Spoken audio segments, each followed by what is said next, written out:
What's good, Josh Jamon here. So I'm going to take you guys back to October 16, 1968. I mean, you see the image behind me, Tommie Smith and John Carlos, Mexico City, on the podium, Black Power salute.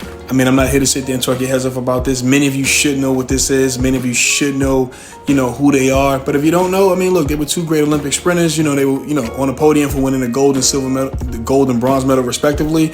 And they silently protested African Americans, the struggle that we went through, the racial inequality, the injustices that we went through in 1968 that we still suffer somewhat here in 2021. They were silently protesting it. Nobody got hurt. Nobody got killed. They did it their own way, right? They rebelled. Obviously, you can see John Carlos. He's got his jacket open. You're not supposed to do it at an Olympic podium. But look, that was their way of protesting. They wanted to get this out. They wanted to let our people know that, hey, we're sitting there, we salute you. And because of that, they were vilified for it, right? I mean, Time Magazine called them ugly, angry, meaner, and nastier. It was one of their headlines or whatever the case may be. I mean, they were vilified, they were threatened. I mean, they were only celebrated by the African-American community. I mean, you had some commentators like the legendary Brett Musburger, who was a young writer at the time for the Chicago American. I mean, he called them black stormtroopers. He also went on to add that they were juvenile and unimaginable. So, and they've never yet to receive an apology from them 53 years later, So, I mean, it's just one of those things that they had to sacrifice. They didn't get to come home and be Olympic heroes. They didn't get to sit there and enjoy the fruits of their labor.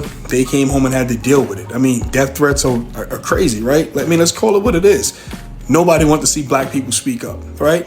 Behind closed doors, I'm sure they were saying, those niggas are talking too much. Let's call it what it is. No need to be politically correct, but I'm not here to sit there and dampen on that. I'm here to sit there and spread love and light on this moment because it's a big moment. It's a huge moment. And look, it's one of the more overtly political statements that anybody's ever made on this kind of a platform. The Olympic Games, the Olympic Committee sits there and tells you, do not embarrass us. Do not do anything like that. And they completely disobeyed them. Rightfully so. I mean, nobody's sitting there complaining about it now because it took somebody to sit out there and be the sacrificial lamb, and they did what they had to do. I mean, they stood up for us. They saluted us. 53 years later, we're still sitting there and looking at this image and thanking them. So with all that being said, salute to Tommie Smith and John Carlos. I appreciate you. I'm sure we all appreciate you.